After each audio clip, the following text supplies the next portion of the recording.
Hoje o Comprecar TV traz mais uma completa avaliação. E o nosso tema de hoje é justamente o Peugeot 208 na versão Grife, uma das mais completas da gama. E por que nós estamos trazendo esse carro aqui? Com a chegada de Polo e Argo e ainda o mercado com excelentes vendas de Hyundai HB20 e ainda o Chevrolet Onix, fica a pergunta: existe vida no segmento para outros hatchbacks? Pois bem, é exatamente isso que o nosso vídeo hoje vai tratar. E para isso, a gente pegou aqui o 208, um carro que tem uma série de características interessantes, algumas delas inclusive exclusivas do 208, que você não encontra nada parecido aí na concorrência. E nesse vídeo nós vamos falar desses detalhes diferenciados que o carro tem, para ver se de repente esse é o carro que encanta você no segmento de hatchbacks compactos. Antes de qualquer coisa, vamos destacar alguns equipamentos do carro. Essa aqui é a versão Grife. Sendo assim, você não tem equipamentos opcionais. A única coisa que você pode escolher aqui é a cor diferente. Começando aqui pela frente nos para-choques, a gente já vê os sensores de estacionamento, item que nem sempre é encontrado em todos os concorrentes. Outro detalhe também que a gente tem é a guia de LED. Quando você acende a lanterna, essa guia se acende. Agora, um erro que a Peugeot cometeu nesse carro foi tirar o Daytime Running Light. Antes, ele ficava nesta área recortada aqui, mas o carro não possui mais o Daytime Running Light. A gente acredita que a Peugeot fez isso por uma questão de economia de produção, infelizmente um equívoco da montadora. Vindo aqui para a lateral do carro, a gente pode destacar, por exemplo, as rodas em liga leve em 2 tons. Então a gente tem aqui um prata mais claro na superfície, enquanto a parte interna tem aí um cinza mais escuro. Outro detalhe também é o repetidor da seta nos espelhos laterais, item importante de segurança. Um detalhe que é uma exclusividade do 208, a gente vê aqui no teto do modelo. Quase toda a área do teto é um grande vidro, e aí você tem uma imagem panorâmica, até mesmo quem está no banco traseiro participa dessa imagem. Agora, esse teto panorâmico cabe destacar, ele não abre, ele é fixo. Por fim, a gente chega aqui na parte de trás do carro. Nas lanternas, apenas as guias de LED são utilizadas na iluminação da lanterna. Sendo assim, luz de freio, luz de pisca e luz de ré usam iluminações convencionais. Aqui no para-choque também vemos a presença dos sensores de estacionamento. Detalhe interessante é que aqui no centro do para-choque, isso aqui é a luz de neblina, enquanto o brake light fica aqui nessa parte superior no fim do teto. Sob o capô, o 208 já traz uma receita bastante conhecida. Estamos falando aqui do motor 1.6, 16 válvulas, injeção indireta flex. Esse motor tem potência máxima que varia de 115 na gasolina até 118 no etanol. Detalhe interessante é que esse motor já teve uma potência um pouco maior, de 120 cavalos. Possivelmente a PSA mexeu nisso justamente para fazer redução de emissões. De qualquer forma, esse motor a gente já conhece de vários outros veículos da PSA. Além do 208, ele também equipa o 2008 e na Citroën ele equipa o Citroën C3 e o Aircross. Junto com esse motor aqui na versão Grife está uma transmissão automática de 6 marchas, e isso é uma novidade relativamente recente, porque até pouco tempo atrás esse carro tinha uma transmissão automática de 4 marchas, o que era muito ruim para o consumo e para a performance. Agora o carro tem uma aceleração de 0 a 100 que fica aí na casa dos 12 segundos. E outro detalhe interessante é que ele recebe letra B no programa de etiquetagem do Inmetro, certamente pela melhoria da transmissão automática de 6 marchas. Falando especificamente de porta-malas, a gente tem aqui uma abertura com comando elétrico. O espaço não empolga tanto assim, são apenas 285 litros. Como vocês podem ver, o triângulo não tem um lugar especial para ser guardado. Ele fica aqui no meio do porta-malas com uma capinha que tem velcro para ele não ficar rolando.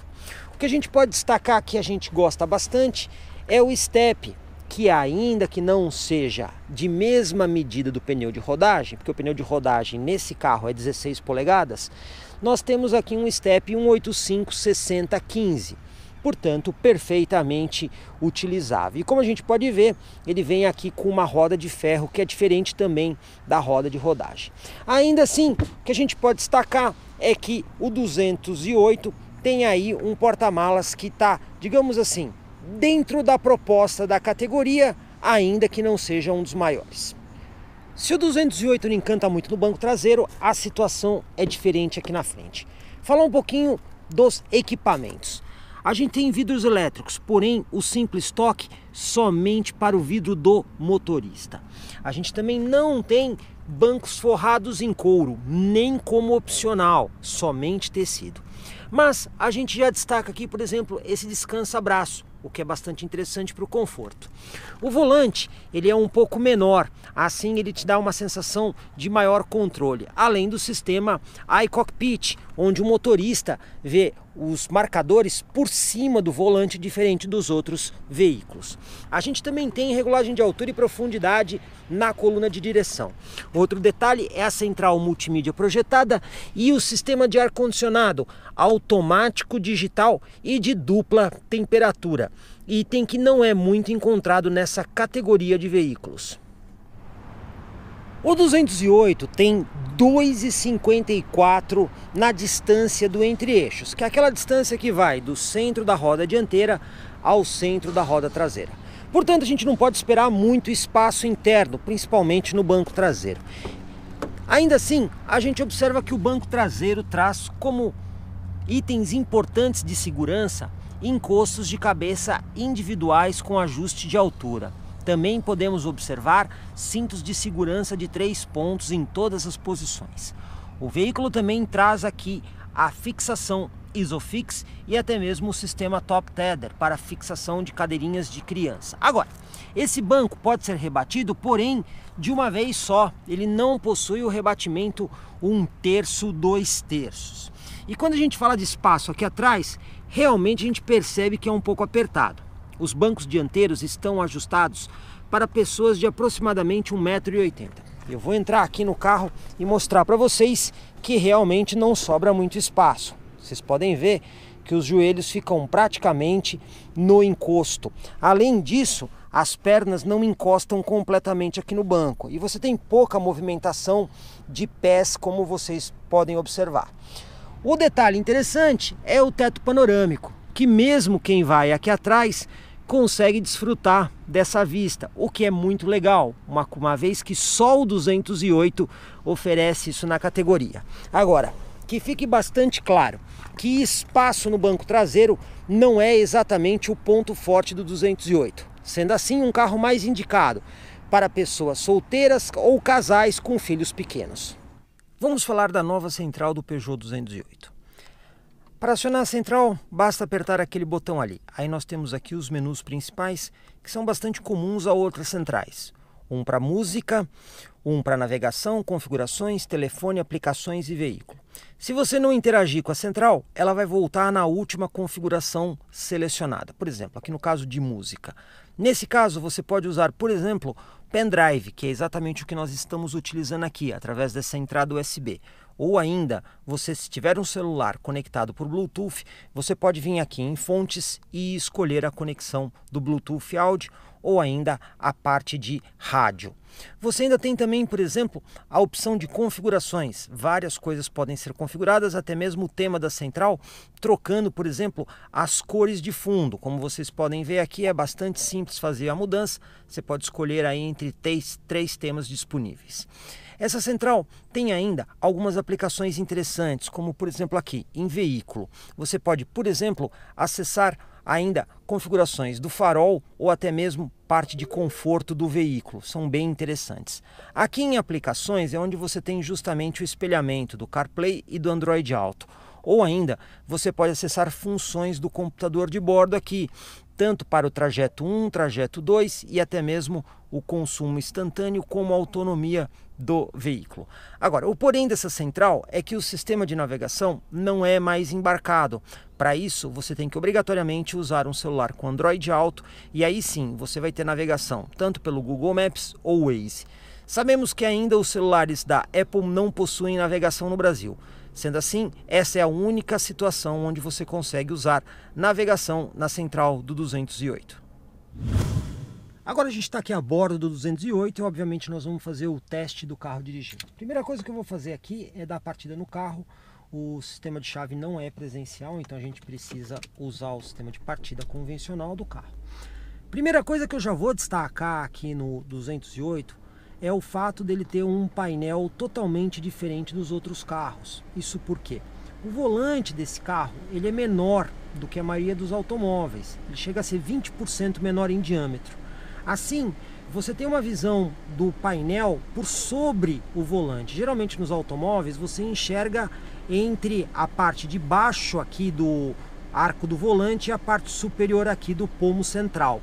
Aqui não, você vê o painel por cima, inclusive é o sistema que a Peugeot chama de iCockpit, que você inclusive vê em outros carros, como por exemplo o 3008 e até mesmo o recém-lançado 5008. Esse aqui já tem uma diferença bem interessante.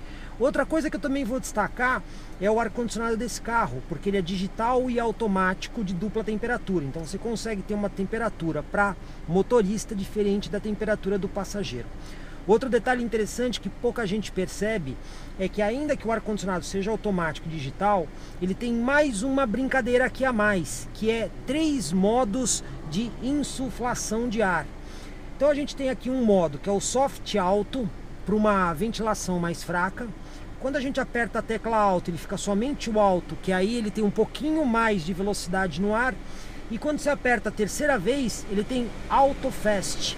E aí ele põe mais volume de ar. Então isso aqui é interessante porque dependendo do uso que a pessoa faz, ela pode ter um volume de ar maior ou menor.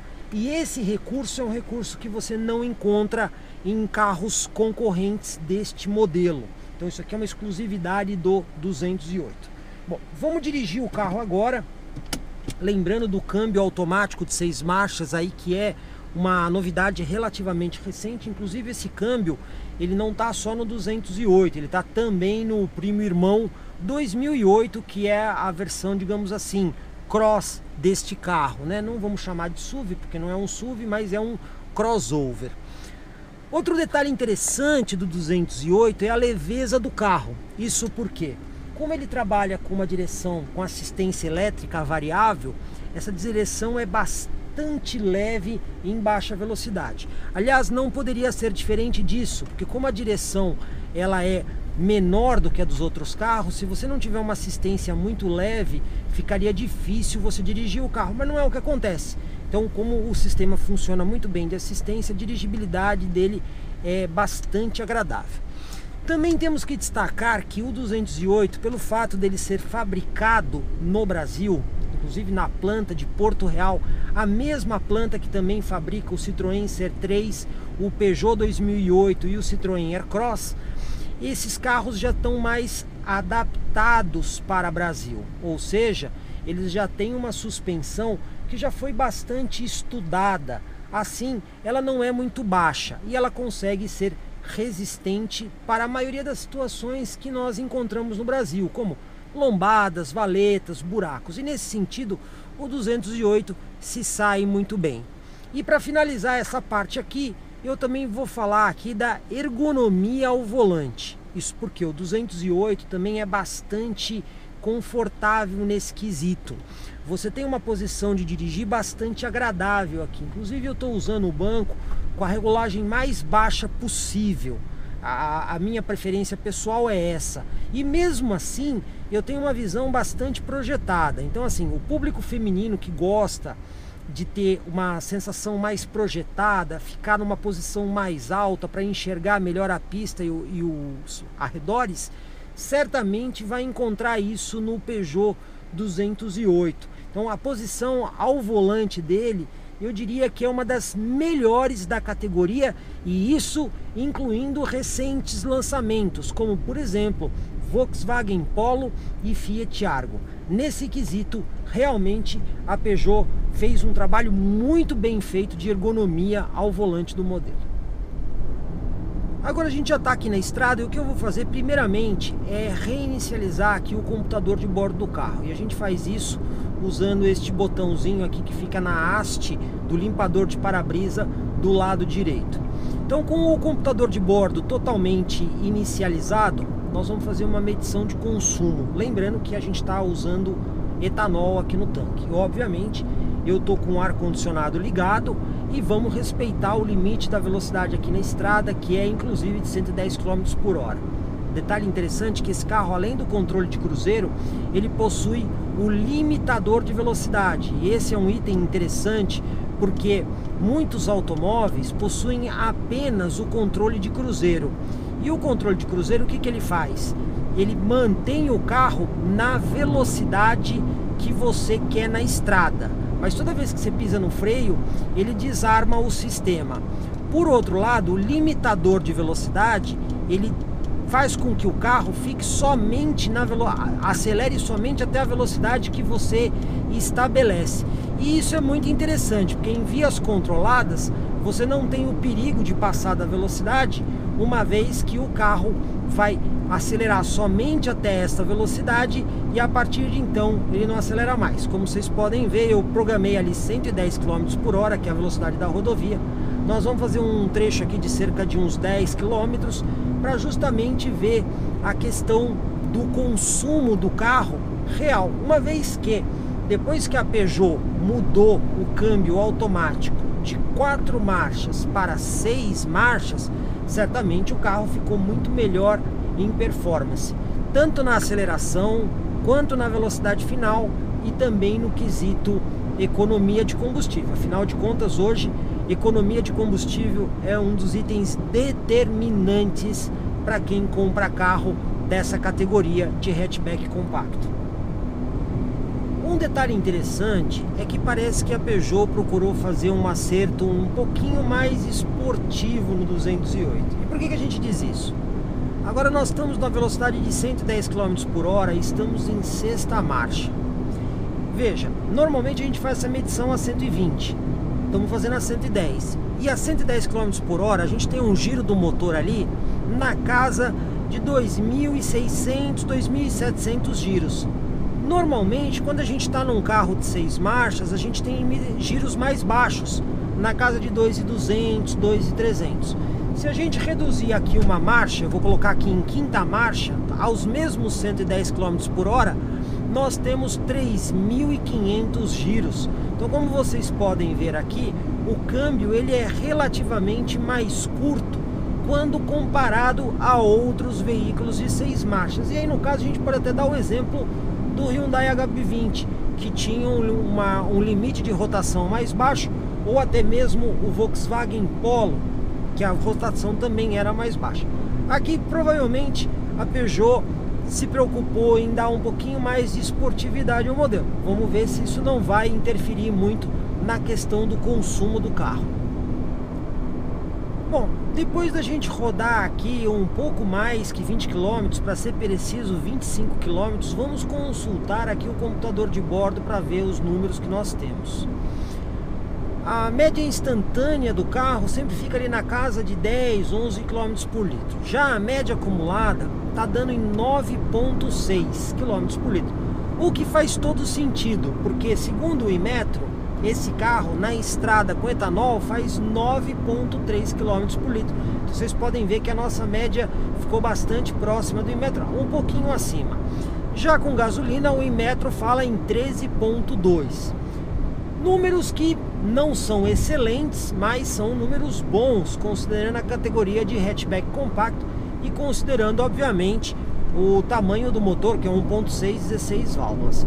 Agora, fato inegável é que o câmbio de 6 marchas ficou muito bom no 208. O carro está gostoso de dirigir, tem trocas de marcha com bastante suavidade, você não sente o carro arrastar em áreas urbanas, que é aquela coisa do giro subir muito para trocar marcha. E quando você está na estrada, ele consegue desenvolver bem. E mesmo com o giro aí a 110 km por hora, superior a 2.500 rotações, o que a gente pode dizer é que o isolamento acústico do carro funciona muito bem. Nem dá essa sensação de que o giro está mais elevado do que na maioria dos carros que possuem 6 marchas. Sendo assim, que a gente pode dizer que a dirigibilidade do 208 é um detalhe que realmente agrada, seja pela desenvoltura do carro, seja pela boa posição ao volante que o motorista tem e até mesmo o ótimo acerto de suspensão que o carro possui no quesito absorver irregularidades do piso e encarar lombadas e valetas sem muitos problemas. Dessa forma, certamente o 208 vai agradar bastante as pessoas que querem dirigir o carro, em especial quando a preocupação não é extrema performance. Depois dessa completa avaliação, que conclusão que nós chegamos sobre o Peugeot 208? Pois bem, é um modelo que ainda está vivo no mercado, apesar da nova concorrência, como Volkswagen Polo e Fiat Argo. Podemos destacar aqui alguns elementos exclusivos desse carro, como por exemplo, o teto panorâmico, que só ele tem. O sistema iCockpit, também que é exclusivo do carro da Peugeot. Ainda podemos destacar equipamentos que, apesar de não serem exclusivos desse carro, são de série nessa versão, como por exemplo, o ar-condicionado digital Bizone, digital e automático, ou ainda a central touchscreen, que tem espelhamento Android Auto e Apple CarPlay. Agora, o 208 também tem os seus pênaltis, como por exemplo, o espaço no banco traseiro. Ele fica aí entre os mais apertados do segmento. O desempenho também não é nada impressionante, também ficando ali digamos assim, na média do segmento. O mesmo acontece com o espaço de porta-malas, que também é apenas satisfatório. Ainda assim, o carro tem qualidades, como por exemplo, a dirigibilidade. Aliás, esse é o ponto alto do carro. O iCockpit mais o desenho interno do carro proporcionam uma dirigibilidade realmente muito agradável no modelo. Agora, se a gente olhar para a questão do preço, esse carro custa R$ 70.500. O único opcional do veículo é a pintura metálica, que custa R$ 1.300. Evidentemente, não estamos falando de um valor barato quando a gente compara com a concorrência. Ainda assim, por exemplo, é mais barato do que os recém-chegados Polo e Argo em suas versões topo de linha. Dessa forma, existe sim ainda a opção do 208, especialmente para quem procura um carro diferenciado e bastante gostoso de dirigir. Comprecar TV, sempre com as avaliações mais completas para vocês. Comprecar.com.br, o melhor classificado de automóveis da nossa região. Milhares de carros, motos e caminhões, todos anunciados com fotos. Acesse agora, comprecar.com.br. Classificados de automóveis é Comprecar.